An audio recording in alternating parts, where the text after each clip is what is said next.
This is Shane, Hurricane Helms, inviting you to watch Rasslin Rage. That's Rasslin, Rasslin, Rage. And if not,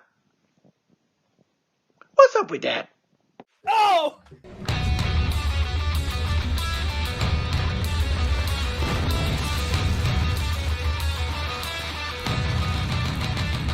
It's going down. This is Rasslin Rage. Do it now. This is Rasslin Rage. Scream it out loud. This is Rasslin Rage.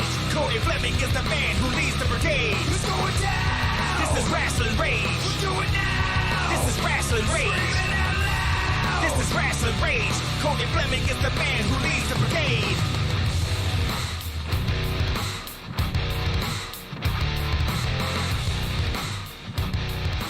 And now it's time for Rasslin Rage with your host, Cody Fleming.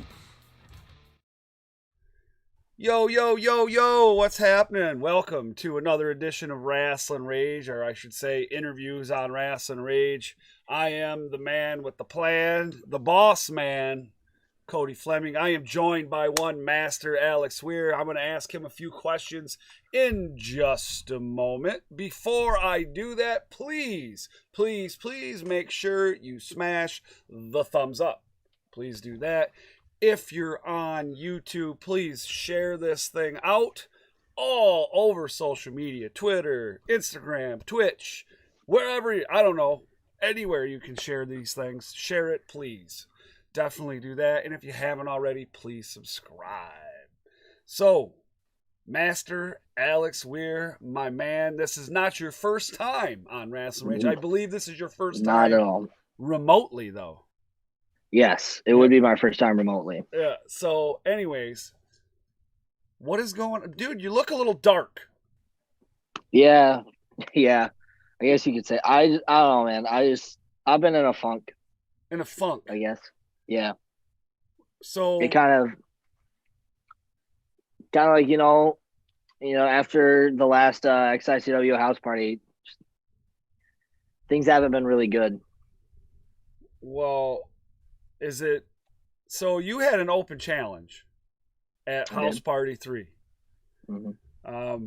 Now, I was hoping that we would see TJ Meyer versus a Master Alex Weir, but we got a Black Diamond Jack Price against Alex Weir, Master Yep. Alex Weir. Yep. Tell us, what happened, bro?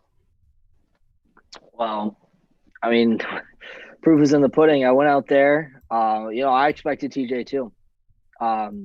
He was talking a big game, and I guess when push came to shove, he didn't want to step up. I didn't expect Jack, and I definitely didn't expect to be, walking away from that ring without everything that mattered to me. You know what I mean? Right. That belt was the belt was everything to me, and now I haven't seen it since then, and it's definitely has me feeling a little bit different. It's and it's like you keep calling me master, and the thing is, like, I'm not the master anymore. Like that, I got dubbed the master when I won that title, right? That was my pivotal moment.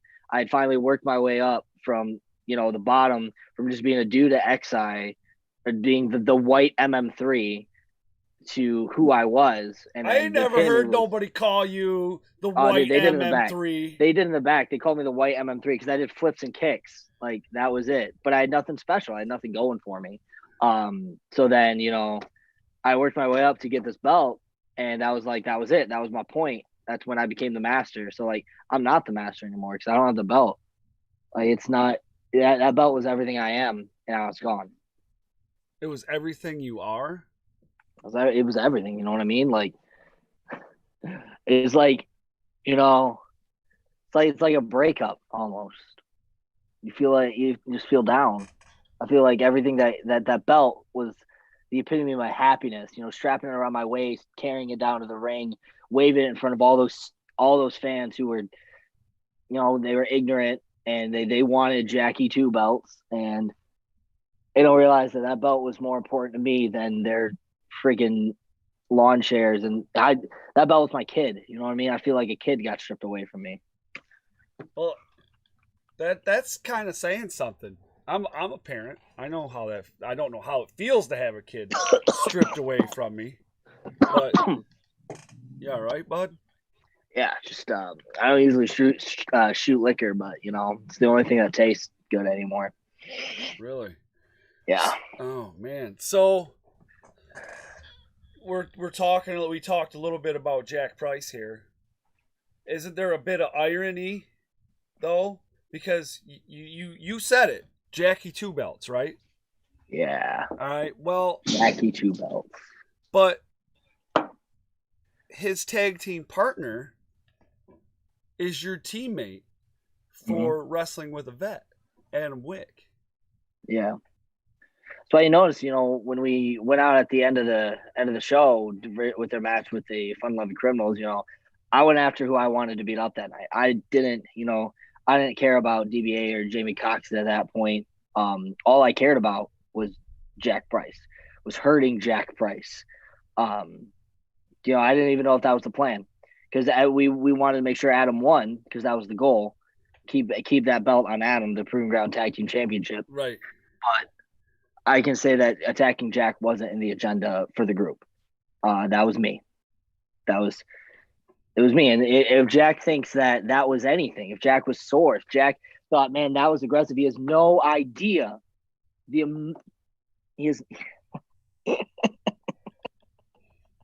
has no idea what's coming for him. Because I know now. I know what I have to do to prepare. And I it's like when you catch your wife in bed with another man, and you get to look that man in the face as he gets scared, staring at the barrel of the gun that's pointed at him. That's how Jack should be feeling right now. Jack should be feeling like he's staring out the barrel of a gun that's coming straight for him. Okay. Well, you have a rematch. I do. It sounds. I do. Looking at the card for House Party 4 taking place on the 6th, which is not only House Party 4, but they're also dubbing the, the Sheik and Sweet Daddy Malcolm Monroe Memorial Show, which is kind of an anniversary. I don't know if it's a year to the day. I think we're a little off because of Corona, but there was a nice big jump you did a year ago. It's true. Now that show is important to me. Yeah. Now you have this rematch against Jack, and you're saying you are gunning for him, more to say, right? Well, you know what it's like to hate a person. You know what it's like to wake up every day, and every time you feel pain, you see their face, and every time you feel sad or hurt, you have somebody to blame. Some people don't have anybody to blame. Some people blame the chemical imbalance in their brain. Some people blame their parents, their daddy issues, their mommy issues. But I have somebody to blame. I have the man who took everything from me. I have the man who came into that ring, held my tights, my jeans, until I couldn't kick out, knew that I was out of shape, used that to his advantage, and took what was so precious away from me, took everything I am away from me. He doesn't understand. He tried to reach out to me, because at the end of the day, I mean, we both know the only person who can beat Death Threat is Death Threat, because War Inc. can't even try. So at the end of the day, Jack Price reached out to me. He, even though we were mad at each other, he reached out to me to make sure I was okay. And I've left him on red. I haven't responded to any of his messages because I don't want to hear from him. I don't want to talk to him. I said a lot. I had a lot to get off my chest today. This isn't just it. I have a lot more to get off my chest. This is going to be a good interview for you, Cody, because there's a lot I want to talk about. Sounds like it. But the epitome of, I took a break. I took a break, and I came back, and the first thing that I do when I come back is I lose something that defined me. I held that belt for over a year. I think I'm one of the longest reigning lightweight champions there is. I don't know what the record is. I never bothered to ask, because I thought mine was going to be forever. Forever? That's a long time to hold a belt, dude. It felt like part of my identity. Felt like part of my skin. Wow, man, you have a real attachment to this belt. It's like you do martial arts, right, Cody? Well, yeah. I know you do. I know your whole family. You remember how you felt when you got your black belt? Yeah. all that accomplishment, 4 years of hard work, dedication into that black belt. Yes, sir. Now imagine somebody cut that off in front of you and I'd took be it away and pissed. stripped that identity from you. Okay, all right, It's gone. all right. Now I'm starting to understand a little more. Now you're making me feel your pain, brother. Yeah. Well, Jack will feel the pain soon. Trust me. this isn't the first time you and Jack have went at it, though. It's like the 18th. 18th time. Like, is it seriously the 18th time, or I don't know. you I guys wrestled lose Jack. count? I wrestled Jack a lot when I first started. When I was wearing colorful tights and I didn't know who I was. And I wrestled Jack here and there every once in a while. And then, of course, we had the Proving Ground bit where we were teammates in Proving Ground. And it is the first time I've wrestled him in a long time. I would say 2 years since we had wrestled one-on-one. And then this was our first time back to doing it. Wow, man. What can you tell it before you get? I mean, you've already kind of went off on it, but when you came out to the ring and it's you and Johnny Delicious, you come out to the ring and you're hot to trot. You got your motor. You're going. Your motor's running, and then you have the open challenge and Jack comes out. What's at that moment when he comes out or the music hits and you see Jack come out? What goes through your head at that time? A couple things going through my head. One, Johnny had left me. I don't know if you'd watched that. Johnny wasn't out in the ring with me. Johnny was getting ready for Dre, because it's all about Dre, right? It's all about Dre and MM3. So I was alone in that ring. It was just me. And hearing that music, hearing that beat, seeing him walk out, knowing that if anybody knows what I've been going through for the past few months, the leaving wrestling, coming back, trying to get back into shape, knowing that I'm kind of hoping for somebody like TJ, kind of hoping for somebody who, I can go toe to toe with, who doesn't know what's going on, I can take advantage of, but somebody who knew what my mental state was and decided that was his opportunity. Just shows how much of a coward he is. He keeps saying he wants me at my best, but he knew I wasn't at my best that day. He knew he could take the belt off me. He knew he had the best chance. It would be the same thing if Aaron Orion was standing there holding his belt and somebody came out with all the stuff he's going through right now, and somebody came out for an open challenge with him, he's not focused on wrestling right now. I was hoping for an easy night. Jack knew that. He took advantage of it. So at that point, my old brother wasn't walking through that curtain. That was somebody who stabbed me in the back, and the pain of the knife in my spine started searing. Wait a minute. You want to talk about stabbing people in the back, though, man? Let's talk about Warrior Rampage, too. Let's talk about that for a minute. Listen, Cody, do you have any idea what it's like to be the small guy, to be everybody's second choice? You got to do what it takes to survive. In that moment, I had a choice. I could stay with Kira, or I could join the two people who were already beaten and battered on the ground. I made the choice of strength. I made the choice that was going to keep me alive longer. Do I regret that choice? Who cares? It doesn't matter. What's done is done. I knocked Jack Price and Aaron Orion's heads off that night. I made my choice to stay alive. They would have done the same thing if put in my shoes. That's what Adam Wick did. He didn't hesitate when we asked him. He came with us. He knew. I would expect Jack and Aaron to do the same thing. Some strong words, man. Very strong words. You care to talk a little bit? I mean, we got Adam Wick out there. I've heard the name. It's said it a few times. We have not finished Proving Ground. No, we have not. What the literal fuck? Pardon my French, but it's my show. I can do what I want. What?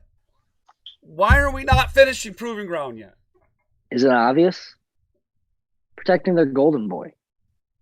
They're protecting the golden boy, war boy. Protecting Dre. You think Like so? I said, it's all about Dre. It's all about MM3. But the problem is, the past 3 Proving Ground shows, there's been one team that has been the top scoring team every time, and that's me and Adam Wick.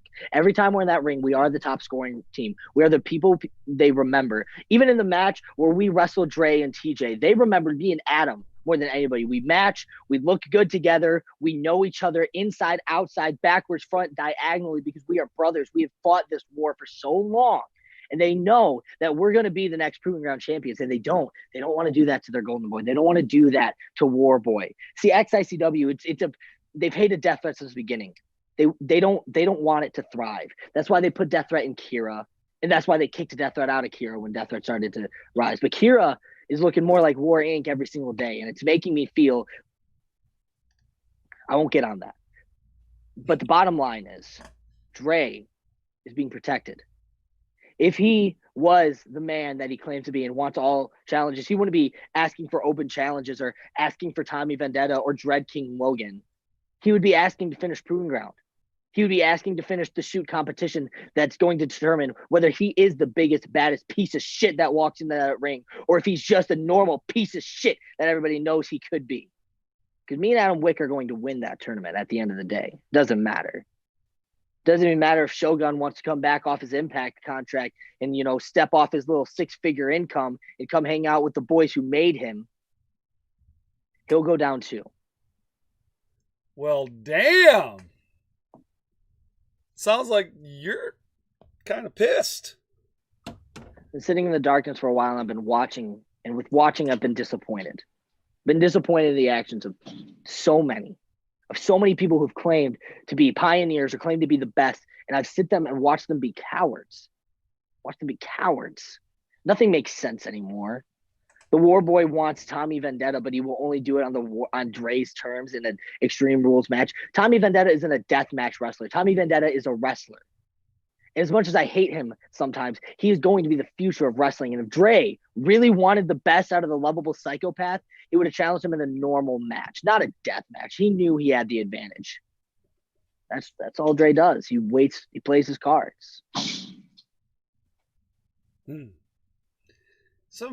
You're saying some pretty big names and saying some pretty big things. What if they all come calling on the 6th?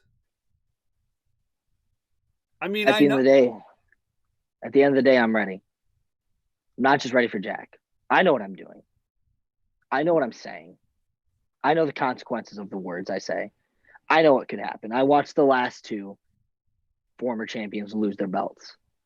I know what's coming. I don't want them to know I know.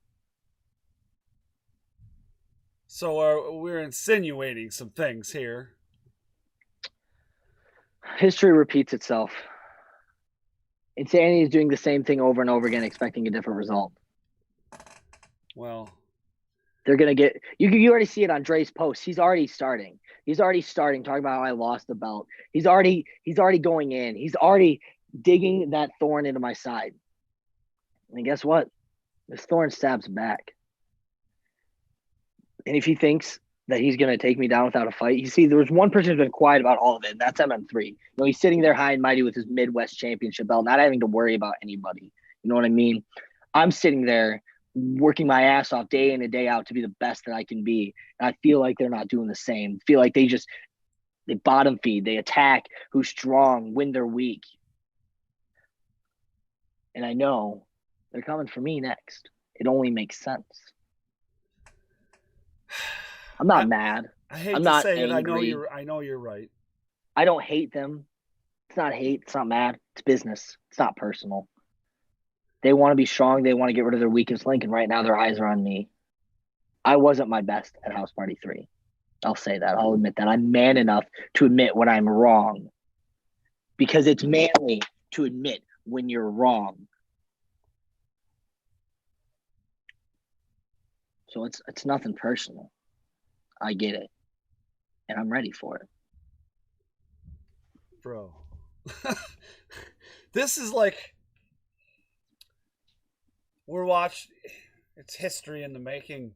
However, we've heard a lot of former allies who became enemies and allies who are now becoming enemies. Is there a switch coming again? Who knows? I know which way the tides turn. I know which way the water flows. I know which way the wind breezes. It doesn't take a statistician to know what's coming. Right. The second Dre started to not have my back on Facebook and on social media, I knew it was never a brotherhood. It was a fight club. Stay alive. Right now I'm the weakest link, and right now they're coming to cut me off. They think I'm not ready for it. I am.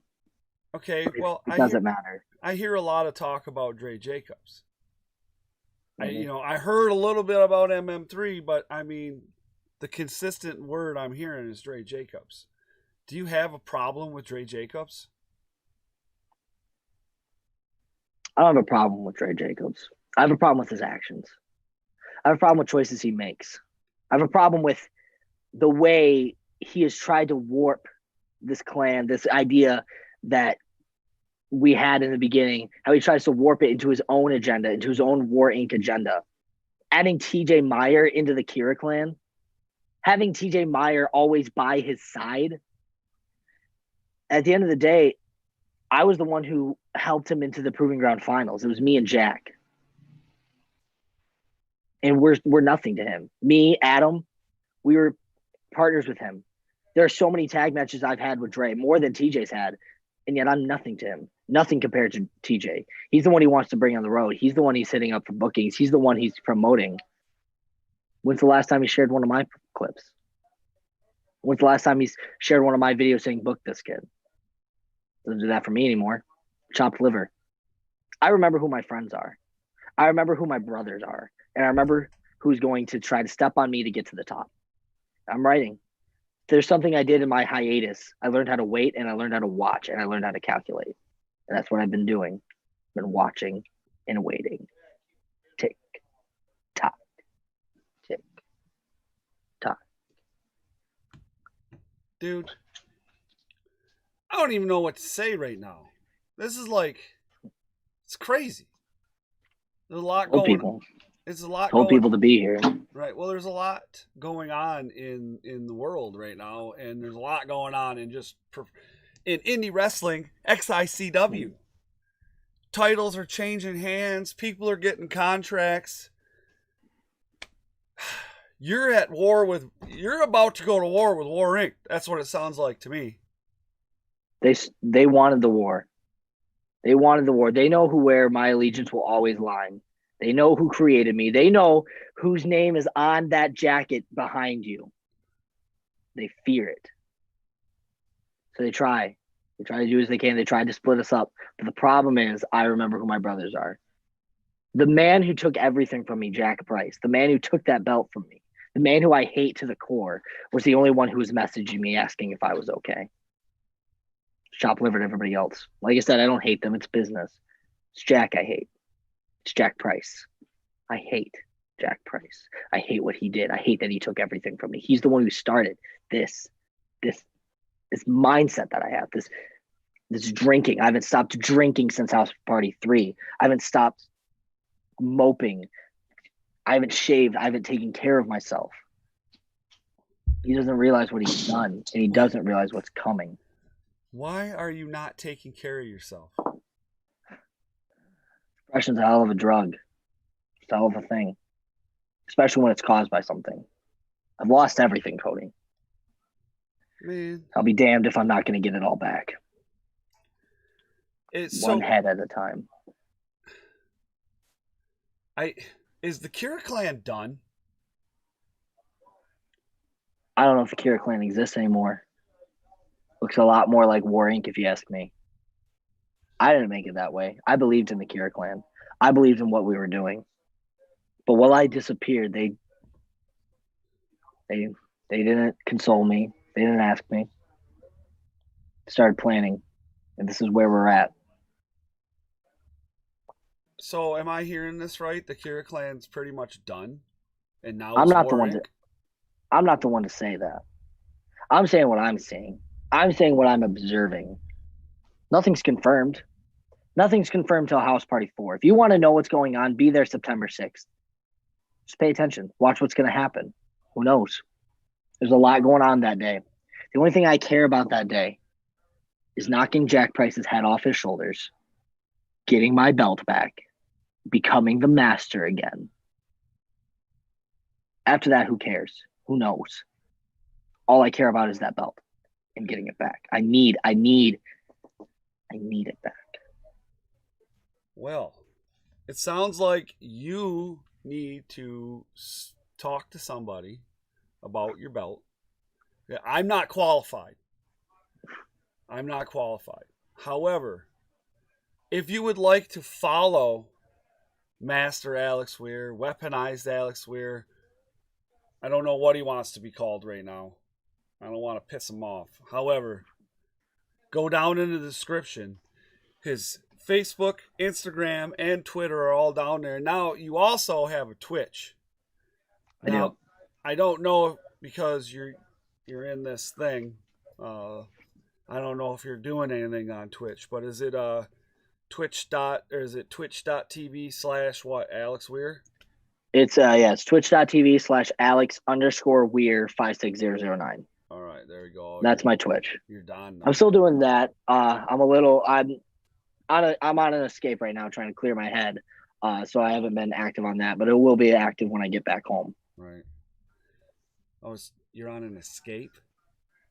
Yeah, just kind of escaping somewhere to clear my head. Oh, I see. It looks like the forest behind you. So, All right, Alex, Master Alex, whatever. I don't know what to call you. But thank you for joining me tonight. And there's one thing I want to talk about before I go. How much time do I have, Cody? You got all the time in the world. Okay. Because to talk about Jack Price and my belt, that's not why I came on here. Oh. I came on here because I've been asked a question. Uh-oh. I've been asked a question over and over and over again. Why did I leave? All right. This is going to get interesting.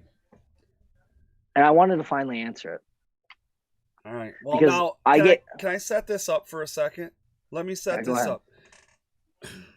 You and I, all the other shit aside, you and I have known each other for 9-10 years now. Mm-hmm. You are my instructor. If this wasn't an interview and we were doing something else, this would be a different kind of way. But I reached out to you when this all went down, and there wasn't a lot of conversation that took place.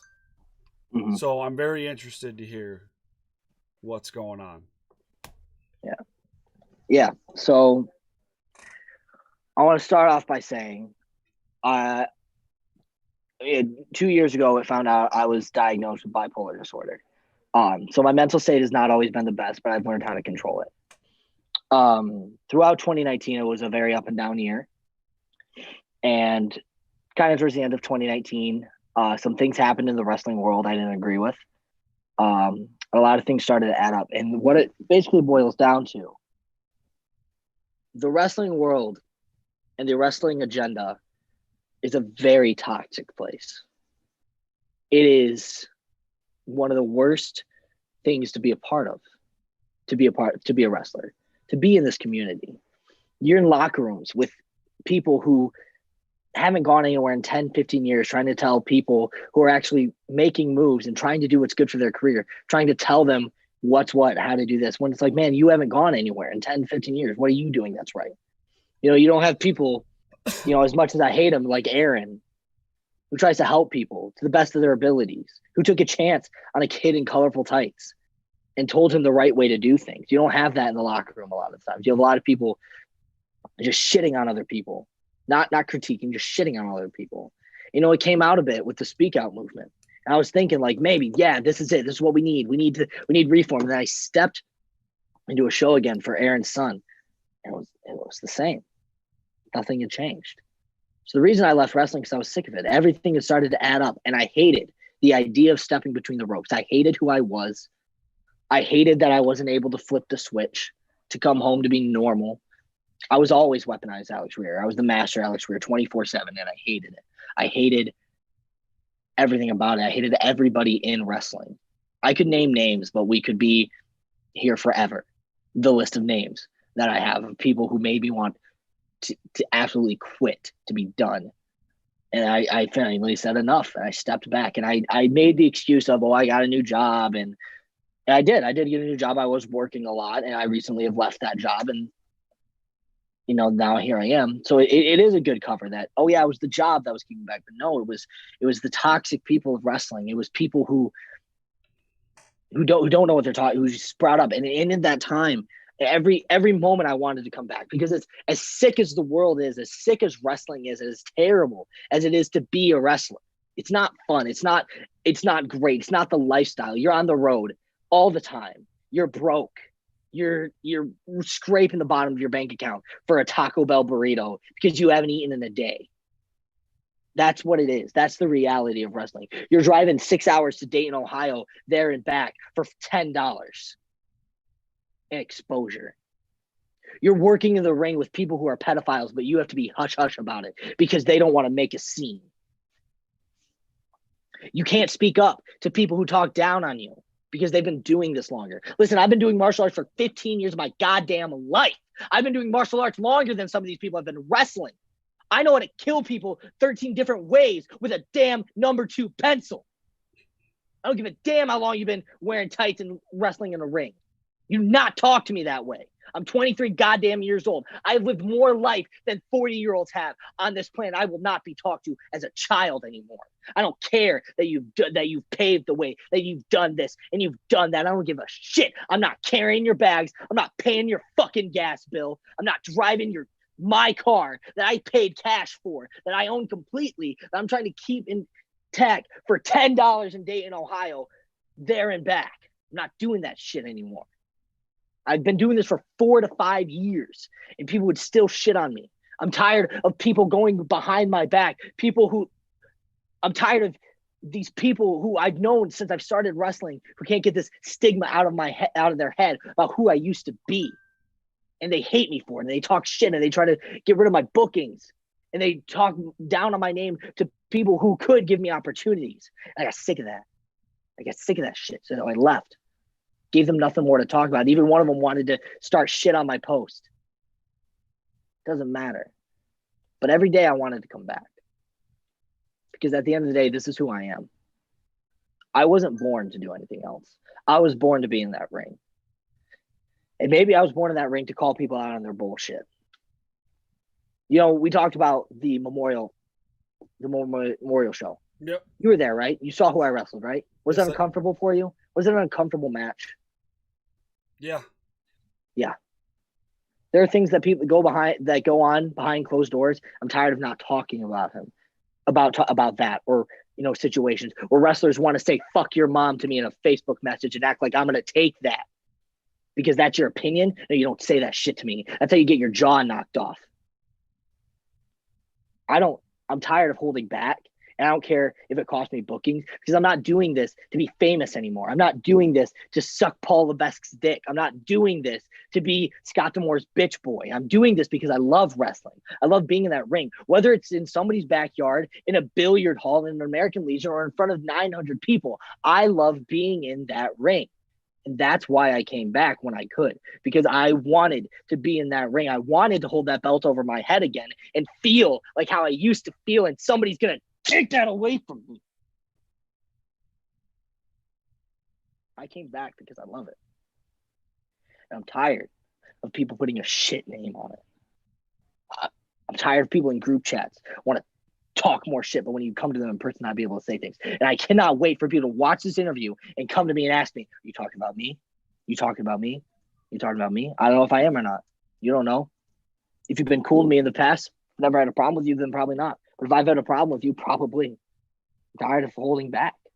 I'm tired of people like me getting shat on. I'm tired of Adam Wick being shat on because he has a bad background, or, he hasn't been doing this for a while. I'm tired of Tommy Vendetta getting shat on, people saying he's not up to that caliber when he has been on shows that people in Michigan could dream of being on.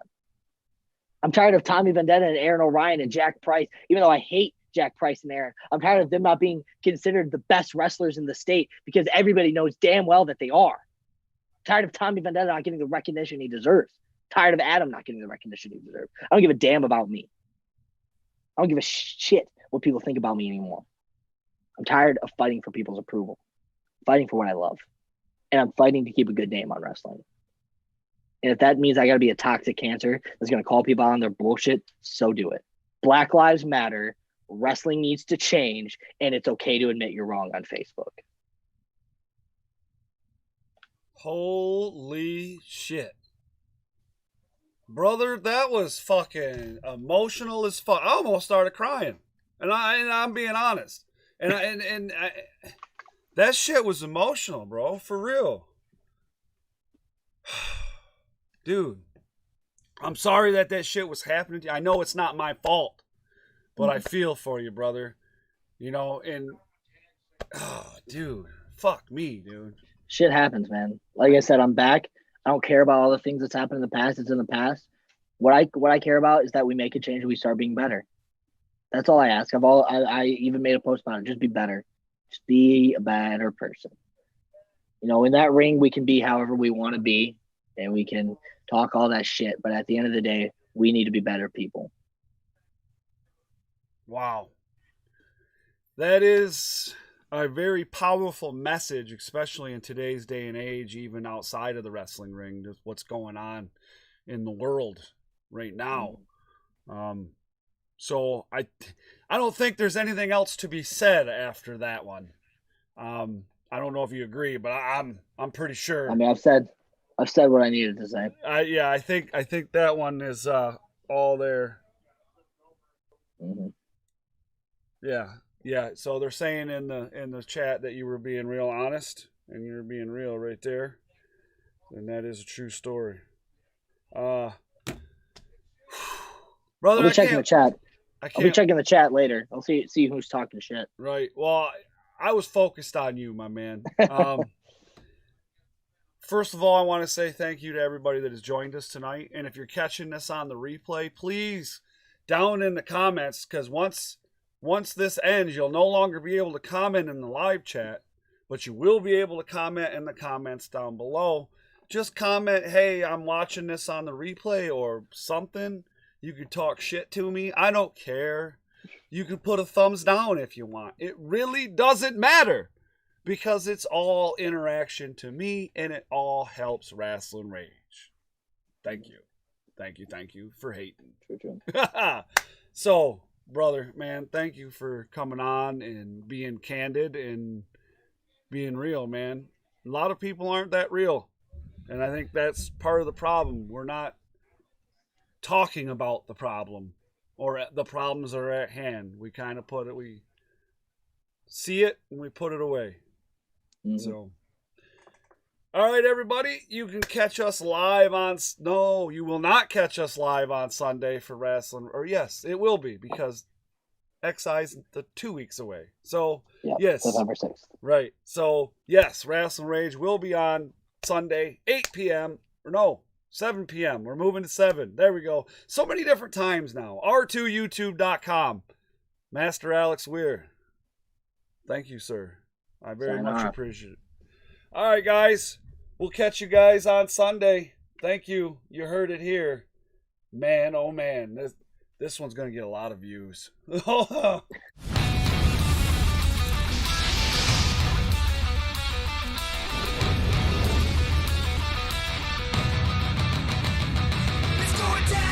This is Rasslin Rage. Do it now. This is Rasslin Rage. Scream it out loud. This is Rasslin Rage. Cody Fleming is the man who leads the brigade. Let's go down. This is Rasslin Rage.